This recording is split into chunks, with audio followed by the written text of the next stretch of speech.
विभीषण एक ऊंचे स्थान से राम, लक्ष्मण और सुग्रीव को सोने की लंका का अवलोकन कराते हैं। विभीषण कहते हैं कि हनुमान द्वारा जलाई गई लंका का रावण ने भगवान विश्वकर्मा और अपने ससुर मैदानों की सहायता से पुनर्निर्माण कर लिया है। विभीषण लंका की दुर्ग संरचना का भेद देते हैं कि इसके पूर्वी द्वार की सुरक्षा रावण के द्वितीय पुत्र प्रहस्त के हाथों, पश्चिमी द्वार को युवराज मेघनाद ने संभाला हुआ है। इंद्र पर विजय पाने के कारण रावण ने उसे इंद्रजीत की उपाधि दी थी।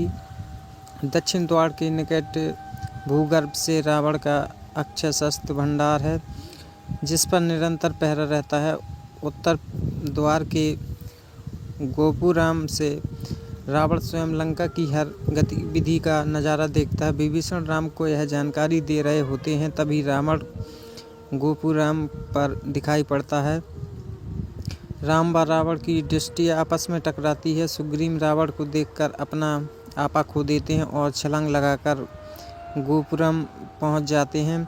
रावण और सुग्रीव से मल्लयुद्ध होता है। सुग्रीव रावण पर भारी पड़ता है। रावण बचने के लिए माया का सहारा लेता है और ऐसा दिशा भ्रम पैदा कर देता है कि सुग्रीव समझ नहीं पाते कि रावण किधर खड़ा है। अंत में रावण छल पूर्वक प्रहार कर सुग्रीव को भगाने पर विवश कर देता है। रावण सुग्रीव मल्लयुद्ध की सूचना पाकर मंदोदरी चिंतित होती है। वह रावण को समझाने के लिए अपने पिता मैदानों से मिलती है।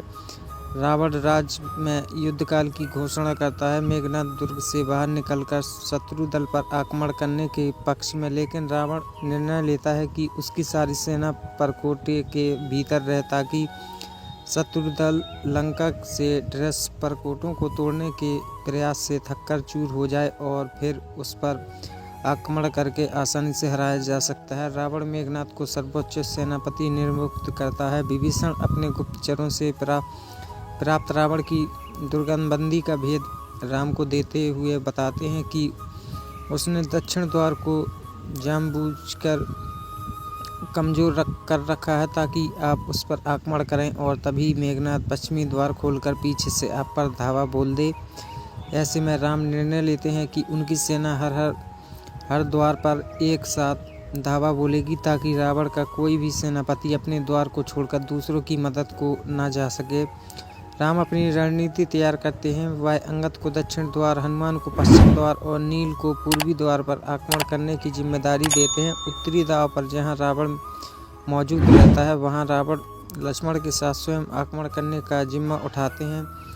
राम सुग्रीव, जामवंत और विभीषण को सेना के मध्य भाग में रहने का निर्देश देते हैं ताकि वे चारों तरफ चौकसी बरत सके और सैन्य आवश्यकताओं को पूरा कर सके।